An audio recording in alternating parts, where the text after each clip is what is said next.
आप सभी को सफला एकादशी का व्रत कब खोलना है, क्या शुभ मुहूर्त है एकादशी व्रत खोलने का, आइए वीडियो में जानते हैं। जितना आवश्यक है व्रत करना उतना ही आवश्यक है अपने व्रत को खोलना, तभी आपका व्रत सफल और श्रेष्ठ होता है।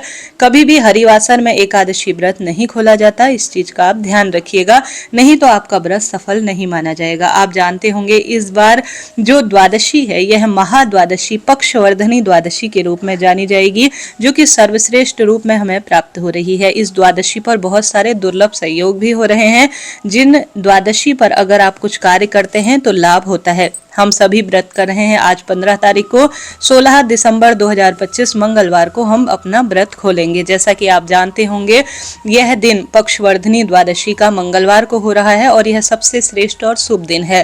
तो ऐसे में आपको किस तरह से अपना व्रत खोलना चाहिए और कौन से कार्य करने हैं, ध्यान से सुने। सबसे पहले आज रात्रि को संभव हो तो एकादशी की रात्रि को रात्रि जागरण करें। जागरण करना संभव नहीं हो पाता है तो रोज नियमित जिस बिस्तर पर सोते हैं, एकादशी व्रती को उस बिस्तर पर नहीं सोना चाहिए।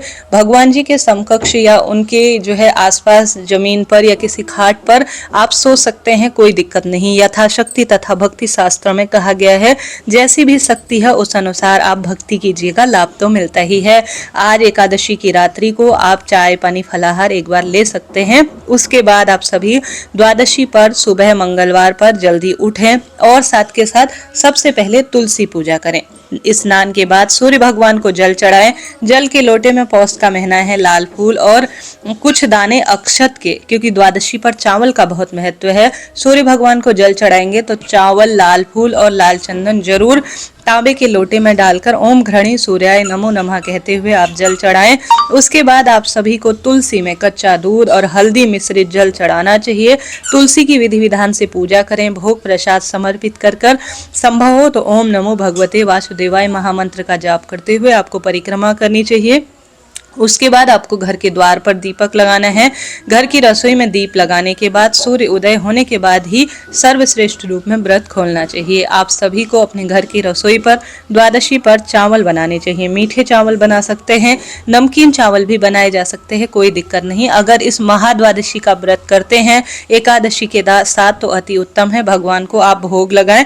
आप चावल का सेवन ना करें, साधारण सरल तरीके से तुलसी पत्र खाकर एकादशी व्रत को खोल लीजिए और दूसरे द्वादशी का व्रत का संकल्प ले लीजिए। अब आप सभी ने यह कार्य कर लिया। अब आप सभी को निकालना है एक समय का भोजन दान करने के लिए।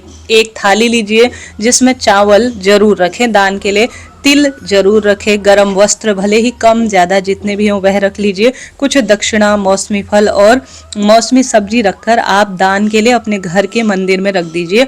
संभव हो तो पंडित ब्राह्मण जी को बुलाइए, परंतु ऐसा संभव नहीं हो पाता है। जब हम व्रत खोलते हैं ब्राह्मण देवता तुरंत आ जाए, ऐसे में या तो आप दक्षिणा ही निकाल दीजिए, किसी गौशाला में दान दे आइए, या आप एक समय का भोजन जिसे सीधा कहा जाता है, जो मैंने सामग्री स्क्रीन पर दिखाई है वह आप भगवान जी के अपने घर के मंदिर में रख दीजिएगा। बाद में जब भी पूरे दिन मंदिर जाना हो आप सभी इसे दान के रूप में दे आइएगा। एकादशी व्रत तभी सफल होता है जब हम द्वादशी पर दान करते हैं और जीवन भी इसी से सार्थक कहा गया है। उसके बाद आप सभी को सुंदर भाव सच्चे मन से अपने व्रत को खोलने का प्रावधान करना है। अब आप सभी द्वादशी के दिन संभव हो तो आप सभी भगवान का नाम जाप भी कर सकते हैं, क्योंकि यह महाद्वादशी है और श्रेष्ठ परिणाम के लिए कही गई है। 16 दिसंबर मंगलवार द्वादशी के दिन ब्रह्म मुहूर्त सुबह 5:29 से 6:17 के आसपास है। सूर्य उदय का समय 6:05 के आसपास है। सूर्यास्त का समय 5:39 के आसपास है। प्रातःकाल पूजा का शुभ समय 5:45 से 7:07 के आसपास हो रहा है, जो कि सर्वश्रेष्ठ रूप में है। इस दिन स्वाति नक्षत्र और विशाखा नक्षत्र का दुर्लभ और श्रेष्ठ संयोग हो रहा है। कभी भी हरिवासर में अपना जो व्रत है वह नहीं खोलना चाहिए। आप सब जानते होंगे हरिवासर इस बार चिंता टेंशन की कोई बात नहीं है। 16 दिसंबर मंगलवार सुबह 4 बजे के आसपास ही हरिवासर है, तो आप बिल्कुल चिंता टेंशन न करें। और शास्त्रों में यह भी कहा जाता है कि द्वादशी तिथि रहते रहते हमें अपना व्रत द्वादशी पर करना श्रेष्ठ और शुभ होता है। तो इस बार द्वादशी तिथि आरंभ होगी 15 दिसंबर सोमवार रात 9:20 और द्वादशी तिथि समाप्त होगी 16 दिसंबर मंगलवार रात 11:57। कहने का अर्थ है बहुत अच्छा सफल दिन है जो कि भाग्य परिवर्तन के लिए है और पूरा दिन द्वादशी है। तो इस दिन भगवान के नाम जाप की महत्वता है और इस दिन अपने घर पर द्वादशी पर तुलसी की लकड़ी का दीपक, जैसे तुलसी की लकड़ी आपको प्राप्त हो उसे कच्चे सूत में डुबोकर उसमें घी आप अच्छी तरह से डुबोकर अच्छी तरह से अपने घर के मंदिर में ओम श्री विष्णवे नमः कहते हुए आप दीपदान करें। तुलसी की लकड़ी को घिसकर आप चंदन बनाकर श्री नारायण को श्रृंगारित करें। अपने मस्तक पर भी आप चंदन जो है तुलसी की लकड़ी का जो आपने बनाया हुआ है उसे मस्तक पर जरूर धारण करें। इससे सौभाग्य बढ़ता है, क्रोध कम आता है और कहा जाता है तुलसी की लकड़ी को एक बार घिसकर जो भगवान जी को लगा देता है ना, उसके भगवान जी श्री नारायण एक बार गले जरूर लगाते हैं, ऐसा पद्म पुराण में वर्णित है। साथ ही तुलसी पूजा कर भगवान को जो चावल आपने बनाए हुए हैं घर की रसोई में तुलसी पत्र रखकर भगवान को भोग लगाएं। दान पुण्य की प्रक्रिया को पूर्ण कर अब आप अपना व्रत को खोल सकते हैं। व्रत किससे खोलना चाहिए, क्या खाकर व्रत खोलना शुभ होता है? देखिए कई जो है शास्त्रों में वर्णन मिलता है कि चने की दाल को निगल कर अपने व्रत को खोलना चाहिए, यह एक तरीका है। दूसरा तरीका है भगवान को जो आपने चावल के दाने भोग लगाए हैं पकाकर उन्हें आप ग्रहण कर सकते हैं। तीसरा तरीका है तुलसी पत्ते को ग्रहण कर आप भोग प्रसाद जो आपने लगाया हुआ है जैसे फलाहार इत्यादि, तो उस अनुसार भी आप अपने व्रत को खोल सकते हैं। मंगलवार का दिन है, महाद्वादशी है। हनुमान जी के मंदिर में चौमुखा दीपक 4 बत्ती वाला आप लगाते हैं, हनुमान जी के पाठ करते हैं जैसे हनुमान चालीसा, सुंदरकांड, तो यह बहुत सुंदर माना जाता है और अत्यधिक लाभप्रद होता है। दीपदान इस दिन जरूर करें। घर की रसोई में पितरों के निमित्त दक्षिण दिशा की ओर मुख करते हुए अपनी बालकनी इत्यादि पे, द्वार पर, तुलसी इत्यादि में, पीपल वृक्ष की जड़ में, प्रभु जी के मंदिर में तो सफल परिणाम माना जाता है। व्रत खोलने से पहले आप भगवान जी की विधि विधान से पूजा करें, पीले पुष्प समर्पित करें, चंदन की सेवा दीजिए और प्रार्थना करें कि हे महादेव, हे श्री नारायण, मुझे आपने व्रत करने योग्य चुना। देखिए कई लोग मन तन से इतने प्रबल नहीं हो पाते, न उनका मन साथ देता है न तन साथ देता है और वह व्रत नहीं कर पाते हैं। ऐसी स्थिति में आप व्रत कर पा रहे हैं तो पूजा इत्यादि पूर्ण होने के बाद व्रत खोलने से पहले आप कहें कि भगवान जी आपने हमें व्रत करने योग्य चुना, आपका धन्यवाद। व्रत में कमी कोई रही हो तो मन कर्म वाणी से तो क्षमा प्रार्थी हूँ। इसी तरह से मुझे एकादशी व्रत करने के लिए अपनी भक्ति के लिए आप चुने और साथ के साथ प्रार्थना करें कि मैं जो एकादशी पर दीप दान की हूँ, अन्न का दान की हूँ और साथ ही आपका ध्यान भजन की हूँ और व्रत उपवास किया है, इसका सुख मेरे पितरों को भी मिले, ऐसी प्रार्थना कर आप अपने व्रत को फिर पारण कीजिएगा। अब व्रत खोलने का जो शुभ समय हो रहा है ना, वह इस बार वह 16 दिसंबर मंगलवार को सुबह 7:05 से 9:19 के बीच आप कभी भी व्रत खोल सकते हैं। बहुत श्रेष्ठ उत्तम परिणाम मिलेंगे। ठीक है, 7:05 से 9:11 के आसपास। तो इस तरह से यह मैंने आपको जानकारी दी, आपने सुनी, आपका धन्यवाद और आभार।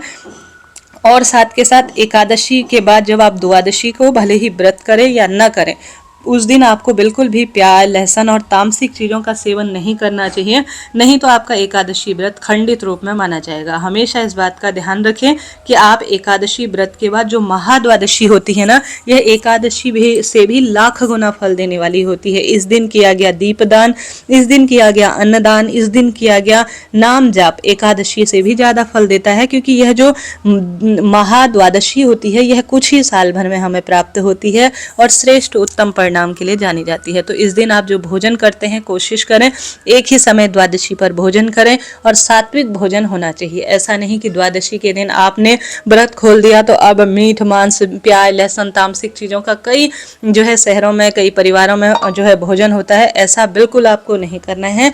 इस बात का आप बहुत सुंदर रूप में ध्यान रखें, तभी आपका एकादशी व्रत सार्थक और सफल माना जाएगा। आशा है, उम्मीद है आप समझे होंगे।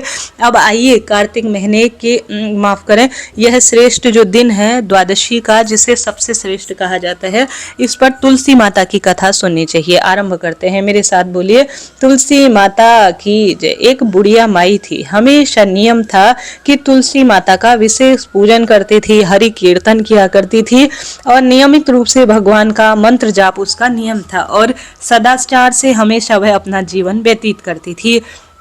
उसके नियम में यह था कि वह रोज तुलसी माता का विशेष पूजन अर्चन किया करती थी और हमेशा तुलसी सींचते सींचते मन में कहती थी, हे तुलसी माता सत की दाता, मैं तेरा बिरला सींचती हूँ, मुझे बहू दे, पीताम्बर की धोती दे, मीठा मीठा घास दे, बैकुंठ में वास दे, चटक की चाल दे, पटक की मौत दे, चंदन का काठ दे, रानी सा साज दे, दाल भात का भोजन दे, ग्यारस की मौत दे और कृष्ण जी का कांधा दे। तब तुलसी माता यह सुनकर रोज सूखने लगी और कहने लगी कि कैसे इसकी इच्छा पूरी करो। तब भगवान ने पूछा, हे तुलसी तुम क्यों सूख रही हो?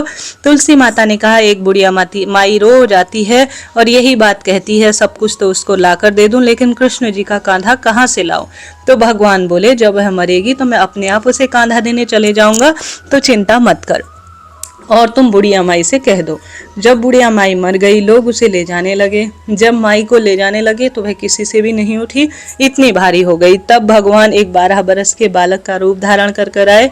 बालक ने कहा, कान में एक बात कहता हूँ तो बुढ़िया माई हल्की उड़ जाएगी। कान में उसने चुपके से कहा, बुढ़िया माई मन की निकाल ले, पीताम्बर की धोती ले ले, मीठा मीठा घास ले ले, बैकुंठ का वास ले ले, चटक की चाल ले ले, पटक की मौत ले ले, कृष्ण जी का कांधा ले ले। यह सुनकर बुढ़िया माई हल्की हो उठी और बुढ़िया माई को कृष्ण भगवान ने कांधा दिया और सीधे बैकुंठ का वास मिला और जीवन पर्यंत सुख समृद्धि से जीवन उसने बिताया। बोलिए कृष्ण भगवान की जय, तुलसी माता की जय। हे तुलसी माता, जैसे बुढ़िया माई को मुक्ति दी और जीवन पर्यंत सब सुख दिया और अंत में बैकुंठ का वास दिया, उसी तरह से जीवन में जो भी प्रिय श्रोता एकादशी व्रत करें या इस महीने की श्रेष्ठ कथाओं का रसवादन करें, उनके जीवन में खुशियों की सौगात लेना। प्रिय श्रोताजनों, आपके लिए यह वीडियो रुचिकर रहा हो तो राधे राधे लिखें और कोई प्रश्न हो तो पूछ सकते हैं। हम चैनल पर नियमित रूप से आपको पौष महीने का महत्व सुना रहे हैं और नियमित रूप से शास्त्र प्रमाणिक जानकारी देते हैं, तो आपको चैनल को सब्सक्राइब करना चाहिए। राधे राधे, जय श्री कृष्ण।